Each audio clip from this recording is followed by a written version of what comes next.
நம்மள நிறைய பேர் இந்த பணம் சம்பாதிக்கணும் ஓடிக்கிட்டே இருப்பாங்க நிற்காம. ஸோ அவங்களுக்கான ஒரு சின்ன பதிவு தான் அது. ஒரு பாட்டி கதை ஒன்று இருக்குது. அதாவது ஒரு பாட்டி வீட்டில் என்ன ஆகுதுன்னா எலி தொல்லை ஓவராக இருக்குது. ஸோ அது எப்படியாவது எலியை பிடிச்சிடணும் அப்படின்னு சொல்லிட்டு ஒரு கூண்டை வைக்கிது. கூண்டுக்குள்ளே ஒரு தேங்காய் சிலை வச்சு எலியை பிடிக்கிறதுக்காக வைக்கிது. பல நாட்கள் வச்சுக்கிட்டே இருக்குது.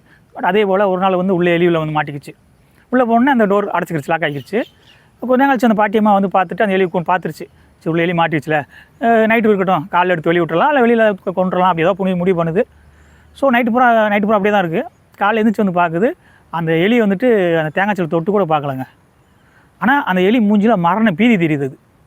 ஏன்னா அது நினச்சிருந்தா இப்போ நம்ம எப்படி ஒன்று நம்மளை கொல்ல போகிறாங்க, இல்லைன்னா வெளியே விட போகிறாங்க. ஸோ உள்ளே இருக்கும்போது தேங்காய் சிலை தின்றுக்கலாம்ல.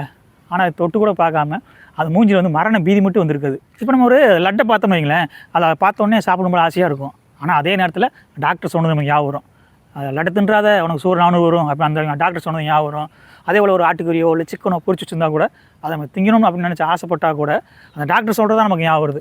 அது சாப்பிட்றாத கொலஸ்ட்ரால் வரும், பிபி வந்துடும் அப்படின்னு சொல்லி பயந்து நம்ம இப்போ நோய் வந்து கஷ்டப்படுறத விட நோய் வந்துருச்சுன்னு பயந்தே சாவாங்கல்ல, அது மாதிரி தான் இப்போ எலியோட நிலமையாக தான்.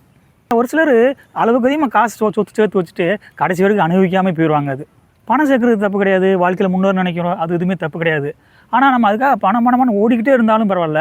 ஓடிக்கிட்டு இருக்கும்போது சின்ன சந்தோஷங்கள், சின்ன நல்லது கெட்டதை அனுபவிச்சுட்டே போங்க. ஏன்னா ஒரு 60-65 வயசு வரைக்கும் நம்ம ஓட்டம் ஓடிக்கிட்டே இருந்தோம்னா இப்படி திரும்பி பார்த்தோம் அப்படின்னா எதுவுமே இருக்காது. நம்ம கடந்து வந்த பாதை மட்டும்தான் இருக்கும்.